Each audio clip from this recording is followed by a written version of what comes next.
Tita, may lakad ka? Wala. Mag-FB live ako. La, na-addict ka na talaga dyan. Tita, baka mamaya kayo pala yung naghahanap ng may ES sa scam, ha? Hindi Mali ko ba? Eh, sino po ba yung mga kausap niyo dyan? Sus! Ang mga kausap niya, taga dito lang din sa village, no? Pinagkakakitaan niyo na ba yan? Ano yung kikita? Konti lang naman nanonood sa kanya, no? Kahit na konti lang ang nanonood sa akin, dito naman natin kinukuha yung mga kinakain natin.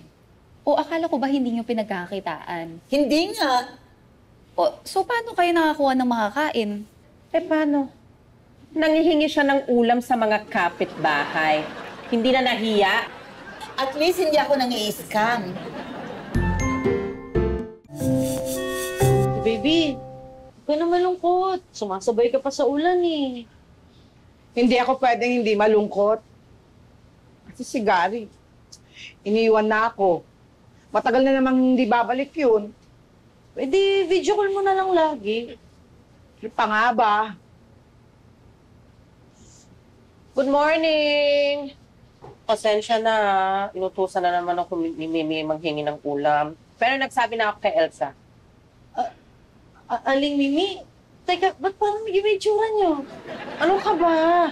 Siya si Malu, pamangkin ni Mimi. Pinatira mo na siya sa bahay namin ni Didi. Si Maria, si Ate Baby. Hello. Hoy, umiyak ka ba? Hindi, okay lang ako.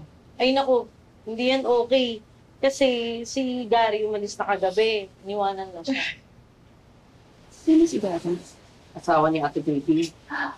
Ay, ganyan. Kaya pala malungkot ka.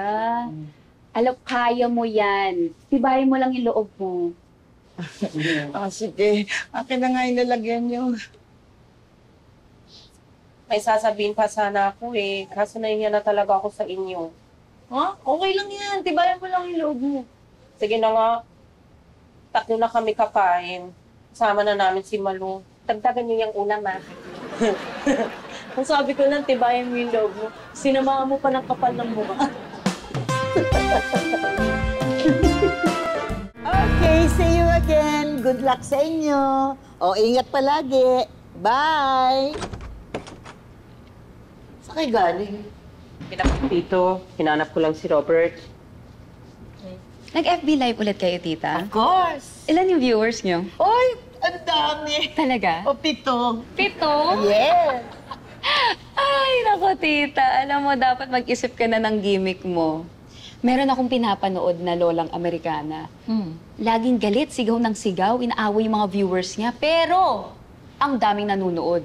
Huh? Eh, kung magalit-galitan ka na lang kaya, total, magkaedad naman kayo nun.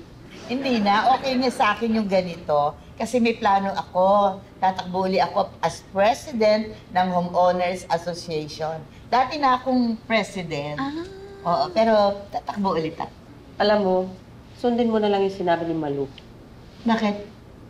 Kasi, mas kaya mo maggalit-galitan kesa manalo bilang presidente sa homeowners.